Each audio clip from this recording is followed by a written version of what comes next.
I voted against this, but I'm doing it anyways. Okay. Remember hydrogen bonding.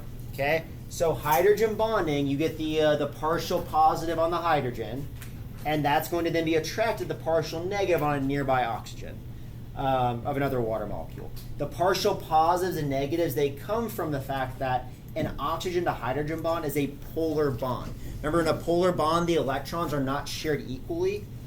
The negative comes on the oxygen because oxygen has a higher electronegativity, so it hogs the electrons compared to the hydrogen. And that's why the sphere is bigger for oxygen. That's representing like there's more time around, the electrons spend more time around the oxygen than the hydrogen. Okay? And then this hydrogen bonding, this gives strength to the water. So like surface tension, that's a property of water. Like a lot of that is coming from the strength of this resulting hydrogen bonding that the waters can do with each other. Cursor over here. Cohesion, adhesion. Remember, cohesion is when two waters are attracted to each other, and they're attracted through that hydrogen bond. So these two atoms holding hands, don't think that's a covalent bond. That's just a hydrogen bond. It was just a cute picture, you know. Then adhesion is when the water is actually like grabbing onto. Let's say this is like a test tube or something. It's adhesion is when water hydrogen bonds to something else. That's not water. Cool. Already said that. But a good example of like how cohesion adhesion is applied is water traveling up a plant, which I have here. So let's say like roots, water goes down to the roots, right? When you water a plant, don't water the leaves, water the roots. The water is going to move up the plant through the cohesion adhesion. The water can basically like climb up the sides of the root. Another thing that drags water up the plant from the roots is that water is being evaporated out through the leaves. So you basically create a vacuum where water is leaving, and so that it creates a pressure difference where water that also helps pull the water up through the from the roots to the leaves. Cool. Again, surface tension, the hydrogen bonding is what's causing the surface tension to exist. So this like spider is walking on the water because it's basically being able to like walk on those hydrogen bonds between the water molecules. Moderation of temperature. That's a really key property that comes from water. So this hydrogen bond, the hydrogen bonding water can make, can essentially store a bunch of heat.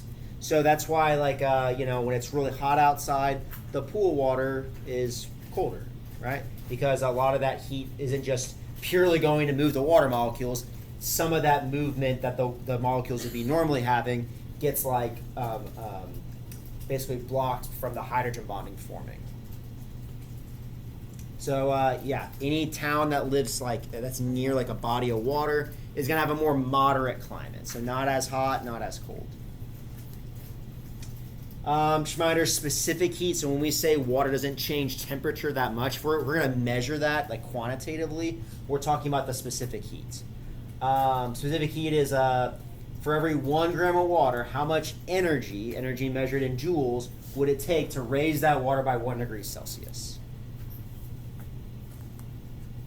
Evaporative cooling, that's a property of water, so that's a big thing for us, right? Like you go on a run outside for some reason when it's 98, you won't die because you sweat a lot, right? So all that water evaporating from your skin will help cool your body down. We call that evaporative cooling.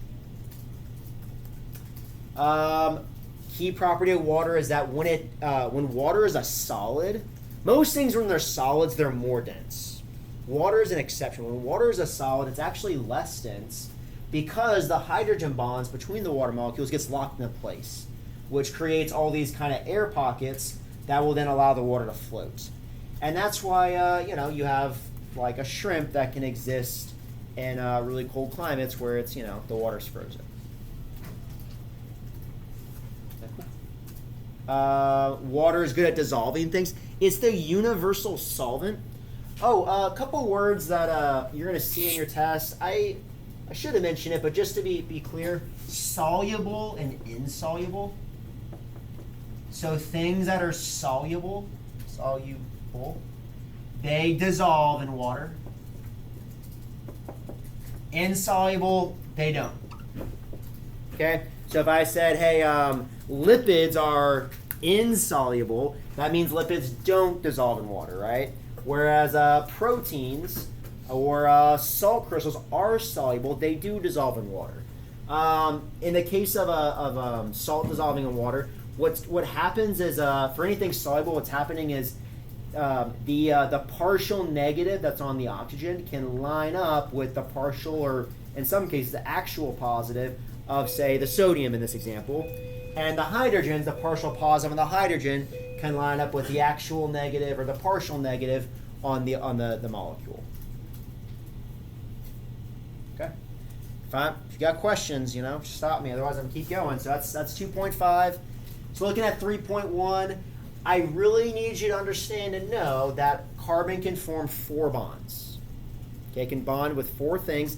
That is why we're carbon-based life forms. Carbon is it's very good at bonding with things. The reason why it can form 4 bonds is because it has 4 valence electrons. Doesn't say the number of valence electrons, but it has 4 valence electrons, which means it needs 4 more valence electrons to get to that magic number of 8. Remember, we call that the octet rule. So things form the number of bonds they need. Like nitrogen forms 3 bonds because it needs 3 more valence electrons. That's what they're trying to show here with like the red highlighted circles, we'll call them. Okay. Things like estrogen and testosterone, they are carbon-based. So if I were to show you this, you would know, hey, the reason why these are going to be carbon-based things is because, hey, look at all these carbons that make them up.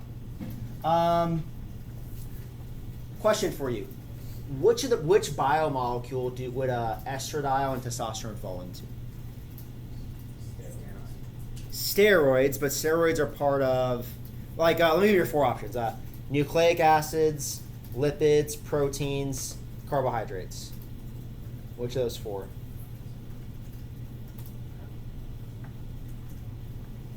Lipids. So these are lipids here. So don't let that confuse you. A big thing that's going to help you identify that it is a lipid is all of these carbon to carbon and carbon to hydrogen bonds that exist with it. What is remember what this group was called? Hydroxyl alcohol. Bringing up the functional groups again. I want you to be able to, especially with the proteins, okay? Remember with the proteins, you have the alpha carbon, and then coming off, one of the things coming off, it's a hydrogen. The other thing coming off is the R group. But then there's 2 things that make up the backbone of this amino acid. This is the alpha carbon. One of them is the amino group, which I have right here, right? You have the NH group. So this right there, that's the amino group. And then you have the carboxylic acid group here. Carboxyl group. Remember, we called that the N terminus and C terminus. I need you to know that. Okay? I need you to know that methyl groups are nonpolar. So if you see things that are just covered with CH3 groups, think of and I will go over this more when I show you the proteins. Make sure you can identify the nonpolar amino acids. And the key is to look for things that have the carbon to carbon and carbon to hydrogen bonds. Those are nonpolar bonds because the electrons are shared equally. Good on that? Okay. So for any of these, you're going to take a monomer and make a polymer. Monomers make up the polymers. You do it by a dehydration reaction, where you remove a water between, you could have an existing polymer, and you're going to add one more monomer. You remove the hydroxyl group of one monomer and one hydrogen from the end of the other polymer. I think what's worth pointing out is like imagine these are my monomers.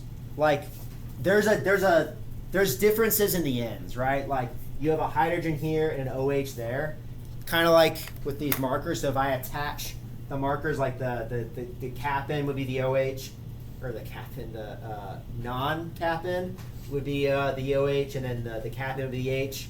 They come together. So every time they come together, it's the OH and the H being removed as water. If you want to break something down, you want to break down a polymer, you do that through hydrolysis, where you add back in the water, you do the opposite of what you did in the dehydration reaction. Okay, remember this question here, right? If you have I'm not going to put 10 markers together, but you have a polymer that's 4 long. To do hydrolysis, you gotta. Oh, I want to break this marker thing down. I do hydrolysis, 1 water used. Hydrolysis, 2 waters used. Hydrolysis, 3 waters used. So even though it was 4 monomers long, you only had to use 3 waters to break it down. Okay, so if it's 10 long, you just subtract 1. It's always 1 behind. Okay. Remember, sugars can have this elongated form. Don't let that get you. Sugars can have a elongated form like this, or they can have the ring form. Okay, so going back to this, the elongated form. When you're looking at something and you're like, hey, is that going to be a sugar? Look for carbon, hydrogen, oxygen. Those are the elements that make up that sugar. Okay. Oh, while I'm thinking of it, I'll show it to you real quick. There was another really good thing Queen Rankin found. All hail. She found this cool looking chart here that I posted in our resources that pretty neatly summarized things. Not everything, but like pretty close to like a really good spot to get yourself to. Basically, if you just pretend like this is facing the right way, oh my gosh, you have like macromolecule, element, monomer, polymer, whatever. You can pull it up on your laptop screen, but it's a good way to organize it. So you could create that same chart like in your notebook or something if you wanted another way to practice a lot of this stuff. Anyways, remember sugars have different lengths, C, H, and O, but then they always take on the form where it's you have like 1 carbon and 1 oxygen for every 2 hydrogens. So like C3H6O3, that could simplify to 1, 2 to 1, a 1 to 2 to 1 ratio for carbon, hydrogen, and oxygen. Questions so far? Okay. Yeah, you don't need to memorize the sugars, but example of like taking your remember the monomer of the carbohydrates is the monosaccharide. So you take 2 monosaccharides like glucose and fructose. You then make a disaccharide. Disaccharide is 2 of them together, like sucrose. If you were to attach another monosaccharide, say another glucose to sucrose, you then get into the polysaccharide territory. So polysaccharide is 3 or more. You need to know the covalent bonds that link these biomolecules together. So sucrose has a glycosidic linkage that's linking to the monomers together. Okay. And then, this is a slide. So then again, you can take that linear structure and it can fold up into a ring. So make sure if I show you a linear structure of a sugar, you're not like, this is what I'm worried about. You're like, look at that carbon tail. That's got to be a lipid. Look at that fatty acid. It's like, that's not a fatty acid, right? The fatty acids look similar to this, but like they would have just the hydrogens all the way through. So that's really what I'm trying to emphasize here. I do want you to memorize the names of these disaccharides, especially for that paired essay retake. I need you to know your disaccharide examples. So don't need to memorize the structures, but like I want you to know like glucose, fructose, galactose. Those are your 3 main monomers that make up all carbohydrates. And then if you take a sucrose, that would be sucrose would be glucose and fructose, lactose, galactose, and glucose. Lactose can be for remembering your disaccharides. Glucose is in all of them. So you're halfway there, right? Lactose is easy to remember because it just has galactose. Okay, so that one's taken care of. Sucrose, maybe you're a little uncertain with that. But, you know, that has fructose. Maltose has like 2 glucoses just together. I don't have a good way for you to remember that. But, you know, if you eat too much glucose, that's mal, which is bad in Spanish, for those of you who didn't know that. 3 years of high school Spanish. So for the test, we have to know like that glucose and fructose will create sucrose. Yes, yeah, that's what I'm getting at. That glucose and fructose create sucrose. But you don't need to know the structures. You need to be able to like draw them. Yep. Do we need to know the behaviors of these sugars? No. Like behaviors of those sugars? No, just know like sugars are soluble. They're polar things, so they can dissolve in water. That'd be something important to know. Okay. Now remember that there are the our storage our polysaccharides. So in plants, that's the starch, where you know, it's just literally if a plant makes too much glucose, it'll store it as starch. That way, it can use it for like a rainy day, or we learned about the banana lab. That can then be a strategy for that starch to be broken down into glucose, and that attracts the predators. For us, we store glucose as glycogen, especially in our muscle and liver cells. And because those are very active tissues, and if you need to run from a tiger, you want to have a bunch of stored glucose available to keep your muscle cells functioning. Remember, glucose is the main fuel source.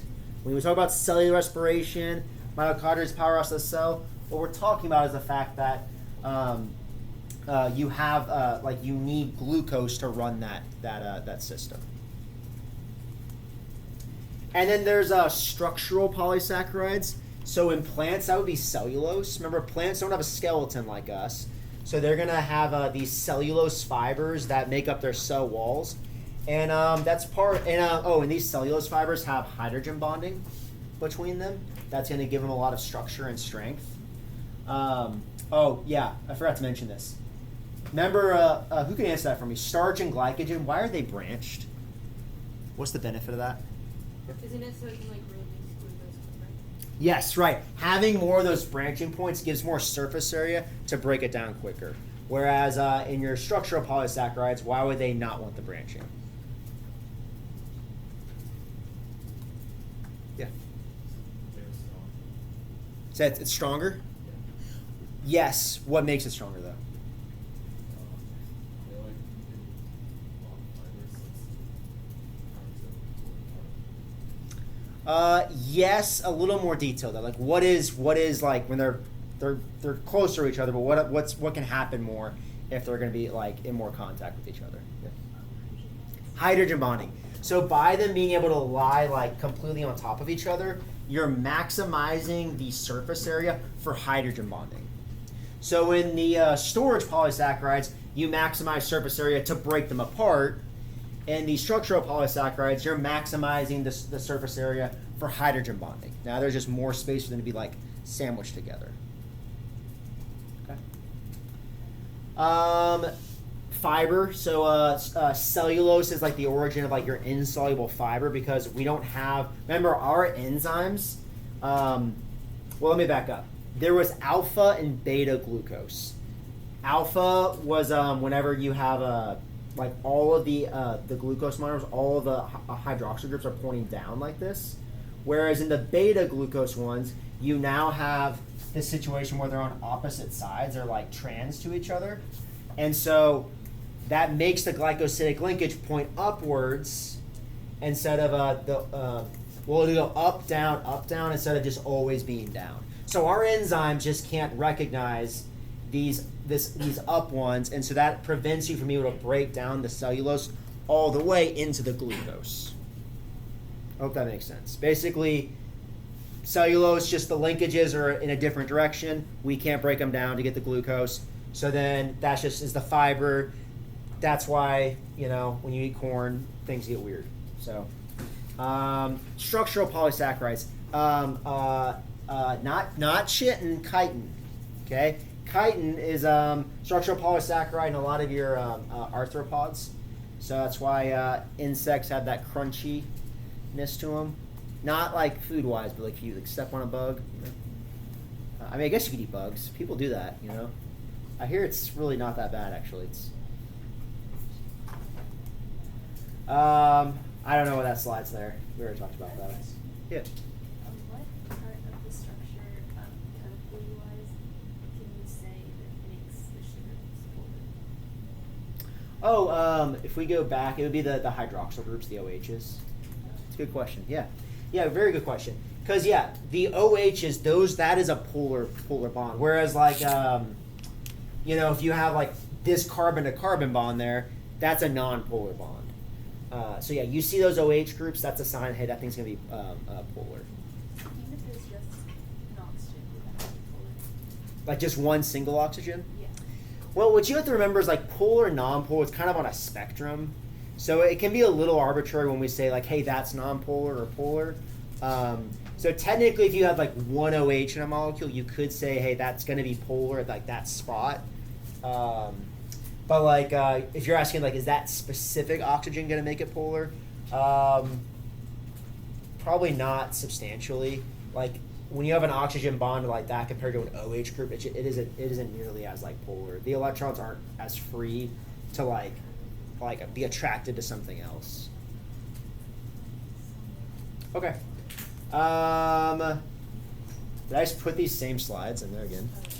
I was wondering why it was like a million slides long. Let me just fix this, huh? I was like, I know it's gonna be a lot of slides. I didn't think it was that many. We might get through this faster than I was planning. Let's talk about fats now. The lipids. So second biomolecule, your lipids. Try that again. Your lipids. Now remember, lipids are kind of complicated, right? Because there's not one clean monomer that you bring together. You have the glycerol, that's one of the monomers, and then you have fatty acid, that's the second monomer. Glycerol looks like a sugar, so this is where people also get confused with like sugars versus the lipids, is they see these hydroxyl groups here, but remember, those are going to get removed in a dehydration synthesis and paired up with the carboxylic acid end of your fatty acid in what we call an ester linkage. So glycosidic linkage was for the carbs, ester linkage is for the lipids or the fats. Okay, I don't know if it's the most common, but like a very, very common lipid would be the triglycerides, where you have 3 of the fatty acid tails. So you're using all of the hydroxyls on the glycerol backbone. Yep. Why is it called a fatty acid? Like, is the OH the only thing that makes it an acid? Oh yeah, where does the acid name come from? Maybe. Oh yeah, carboxylic acid. That's what that group is right there. So acids give up hydrogens. Yeah. So it can give up that hydrogen. So that's where the acid's coming from. Where does the fatty name come from? Yeah. I guess just because like that mixed up fat. I don't know. I guess like I'm assuming this, but like look at the stick of butter. Everybody's called fat, and then they found the chemical structure of it. But Disregarding the carboxyl part, that's Yeah. just a regular carbohydrate, right? this right here. Yeah. No. So that's what's tricky here. That's what I was trying to emphasize. So let me go back to the linear structure of so everybody get this locked in your brain. Okay. See all those hydrogens? You're missing the OHs. Now if I go back to like a linear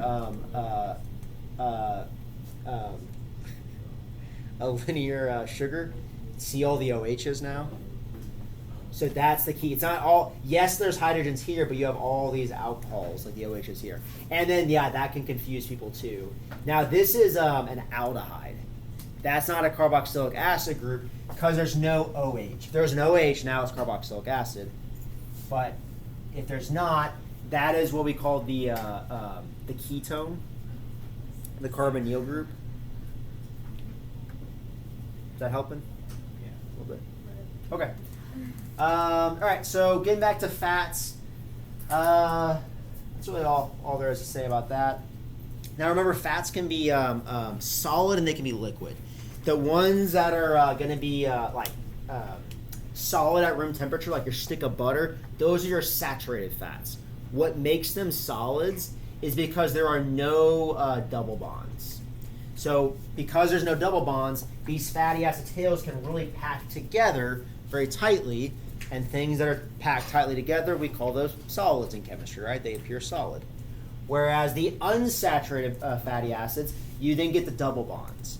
The double bonds makes that tail bend, and then that bending, if you were to then like combine multiple of these molecules together, they're then going to not be able to pack together as tightly, so it's going to exist as like an oil. So there you go. So like a lot of your, and saturated fats, those are typically your unhealthy fats because they're going to raise your cholesterol levels. Whereas your unsaturated fats, they call them like the healthy fats because they tend to lower your cholesterol levels. Or at least not raise them as much. Because remember, you need fats in your diets, right? We use fats for our cell membranes. I thought cell membranes were going to be on this slide, but yeah, for your cell membranes, right? For like your phospholipids. But let me come back to the trans fats. So you can turn your unsaturated fats that are liquid into a solid, something solid, by taking that cis double bond that has that bend in it, and then basically making these hydrogens now become trans to each other. Remember, cis trans is referring to like their positioning compared to the double bond. So now they're on opposite sides of the double bond. So now the fatty acid tail is straight, which allows them to pack together, and they're it'll now be solid. Trans fats, they're bad for a similar reason. Saturated fats are bad.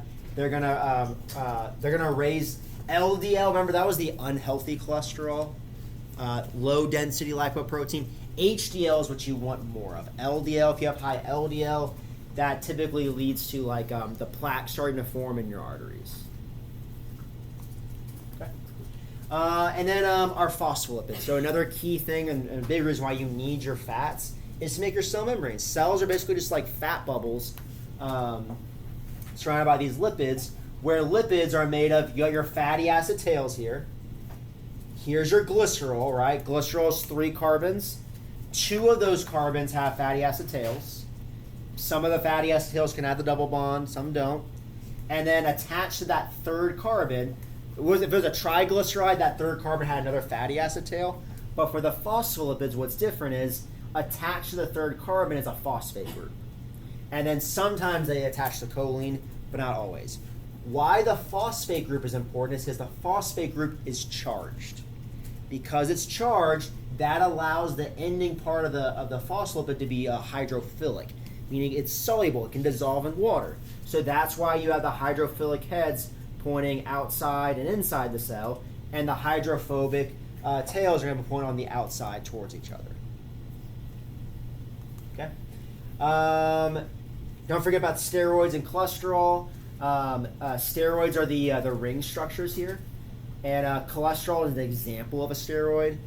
So if I show you this, you need to know it's a lipid. Okay, don't think it's like a carbohydrate or just something weird. That would be a lipid. Okay. Yeah, cholesterol is important in cell membranes. They help like the cell membranes not be like too tightly packaged together. Is the difference like with the other image, like This one? between that and like a sugar or like a carbohydrate? Is that like the top thing? Like how is that structured? So what is the difference between this and like a sugar? Yeah, like how could you tell that that's a lipid versus? Well, the carbohydrates are going to be pretty small, right? Like they're going to have, if I just draw you a sugar here, they can have that like ring-like structure. And then you have the hydroxyl groups like coming off of them. Something like that. So you start seeing those OH groups coming off of it. Whereas here, like this is a pretty massive molecule. And you gotta remember, these are all carbon-to-carbon bonds. So if you see tons of like carbon-to-carbon, carbon-to-hydrogen bonds, that's a very clear sign that's gonna be a lipid. Now, exception would be like that alcohol group right there. But again, that's just like a slight exception for the cholesterols. Does that help? All right. All right, moving into proteins. So remember, proteins, they do a lot of things for us. They're like the workers of the cell. Just know some of those functions: defense, storage, transport, cellular communication, movement, structural support. Already kind of did over here. Know the structure of your basic monomer, the amino acid. Amino acids, talked about the alpha carbon, there's an amino group and a carboxyl group. So make sure you can recognize those two things. That's the R group. Remember, we could swap out the R group for 20 different R groups. 20 different attachments onto the amino acid, and that's why we say there are 20 different amino acids. You don't need to memorize all the amino acids. You just need to know whether they're going to be hydrophobic or hydrophilic. Okay? Hydrophobic ones are non-polar. So if you notice these ones that are highlighted here, they're covered with carbon to carbon and carbon to hydrogen bonds. Okay? Yep. How does H3 have a positive charge? Because isn't that ammonia? Basically. Oh, so if you're like, hey, if I add an H there, why is that now positive? Yeah. Oh, because now a nitrogen is forming 4 bonds, which it can't do. So it's giving away too many of its electrons. So How does it do that? you say why? How does it do that? It's a good question. How is it It giving an electron? it's like again, this is not like really the most stable form, but it can do that, I guess, temporarily depending on the environment. Like if there's tons of hydrogens around in the environment, those hydrogens can link up with the nitrogen. But my understanding is it doesn't really ideally want that. It would eventually want to get rid of that hydrogen and get back to this structure. And a similar thing happens with the carboxyl group, where it'll lose one of the hydrogens and get the negative charge. But that's kind of some of the chemistry on like why exactly starts kind of go over my head a little bit, to be honest with you.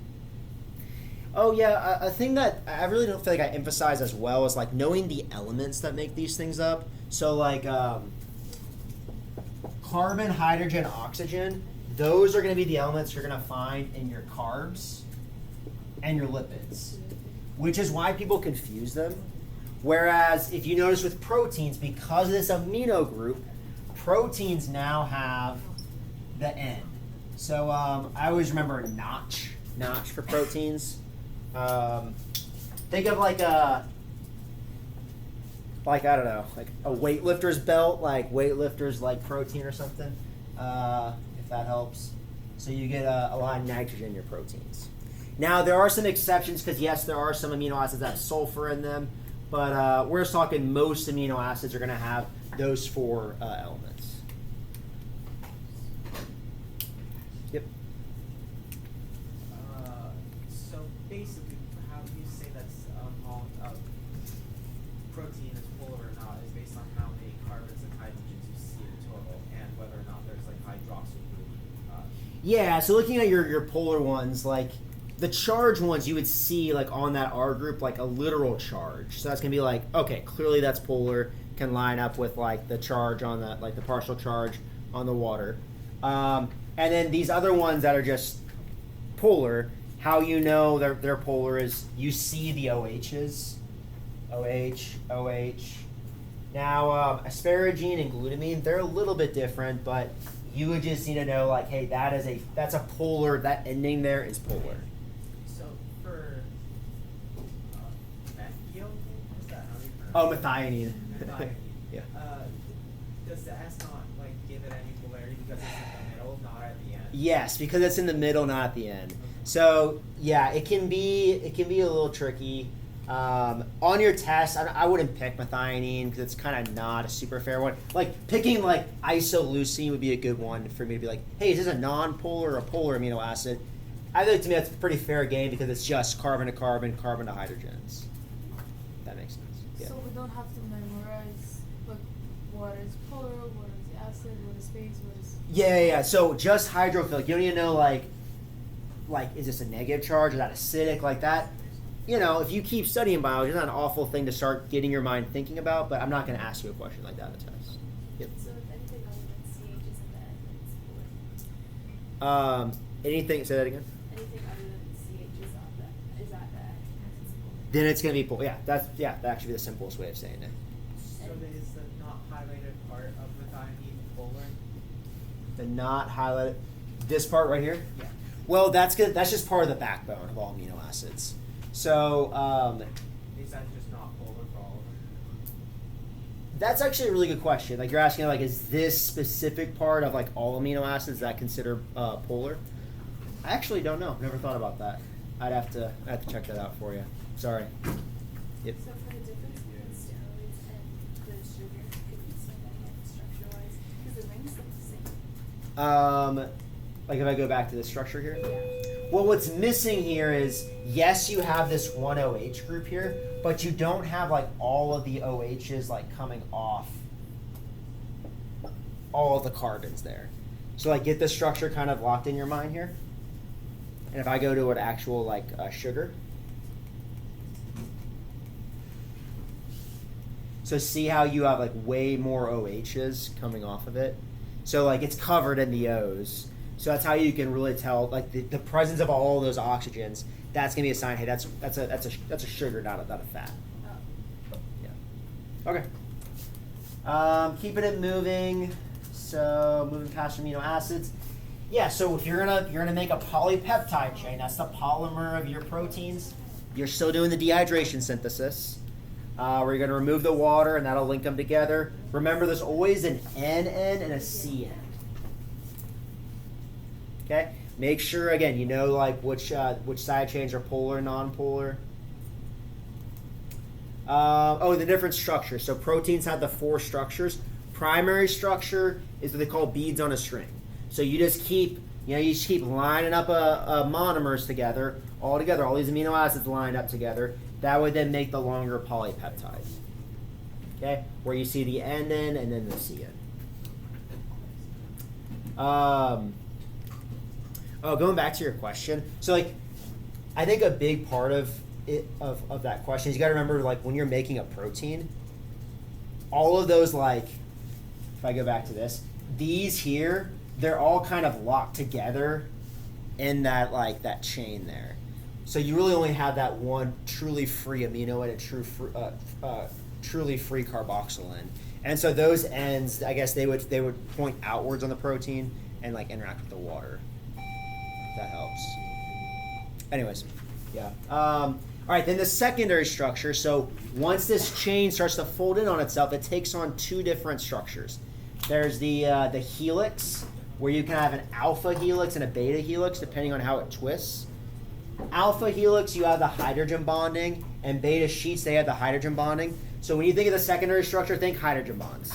The hydrogen bonds between the amino acids helps give that protein that structure, so it can fold in to a 3-dimensional shape. Then if you get more folding that happens, you get the tertiary structure. In the tertiary structure, that's when you start getting the like hydrophobic interactions between like the nonpolar amino acids. You can start getting the disulfide bridges. So if I jump to this slide, these are your tertiary structures. Disulfide bridges, that would be like where if you have amino acids with the sulfurs in them, they can form covalent bonds. You can get ionic bonds forming between the charged amino acids that happen to be near each other. And then this would be your hydrophobic interactions between like 2 nonpolar amino acids. Okay? And then also more hydrogen bonding.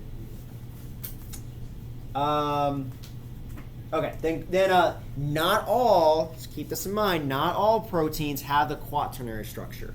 Some of them stop at tertiary, but if you get multiple, most proteins want multiple polypeptide chains, that's where you get to the quaternary structure, if you're combining like multiple of them together.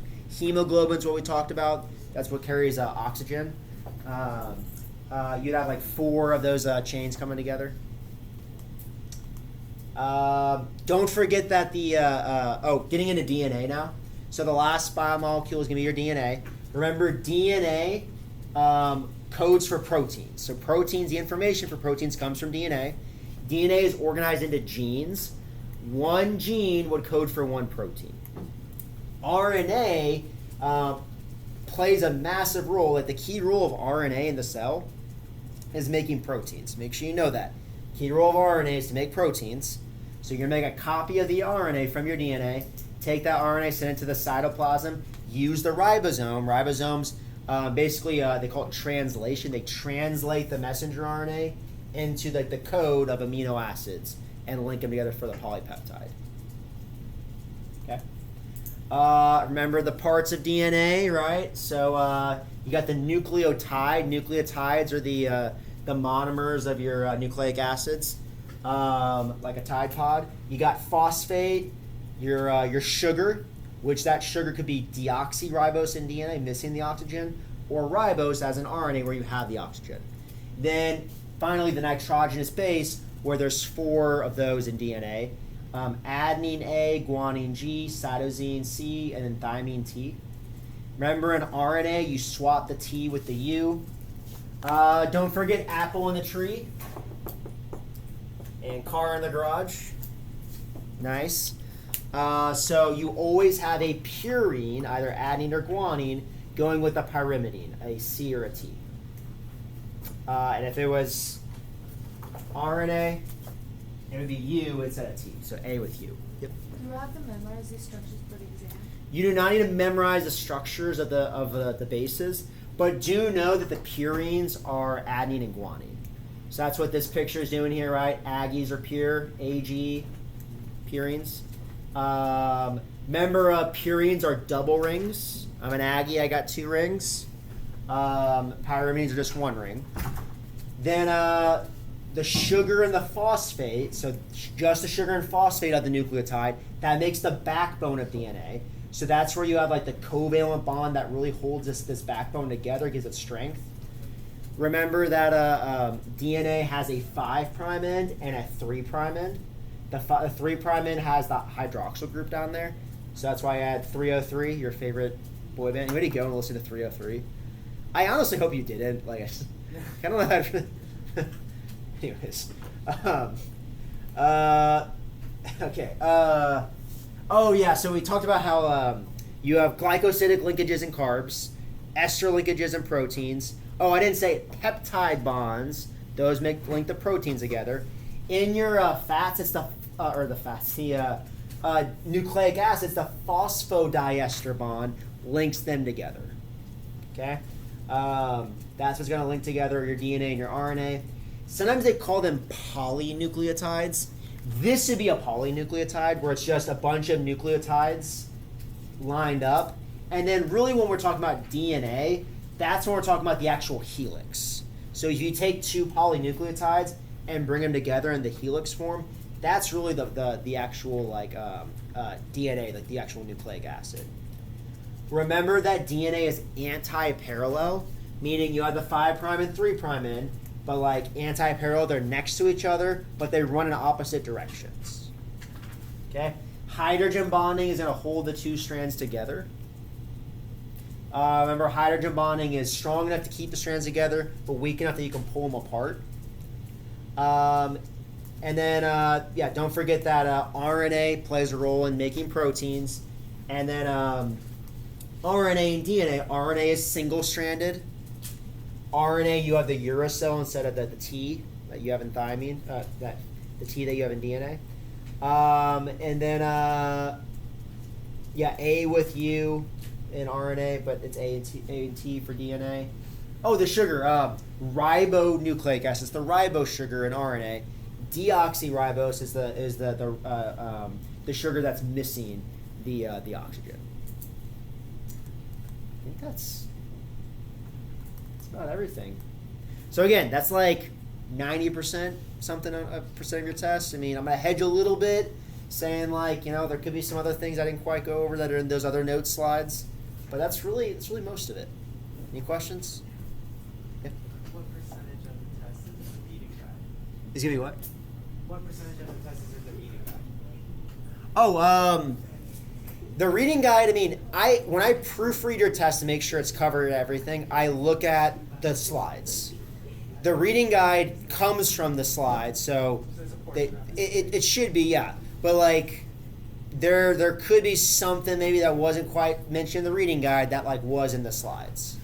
So, reading guide is kind of a resource, kind of like the doodle notes are a resource. Yep. Slideshow that has the That's what I'm saying. Yeah, that slideshow with all the notes, Unit 1 notes. That's I made sure. This one is just the test review one. So this one I selected some of the slides. So this isn't like the entire Unit 1 slides. All these slides from previous slides is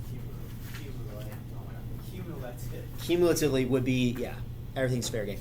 This I picked like the main things, like again 90-something%, but there could be something on the test that like, technically came from another one of the slides. Yep. So study the big slideshow is what I'm saying. This is just for me to be able to do this presentation. Okay. I will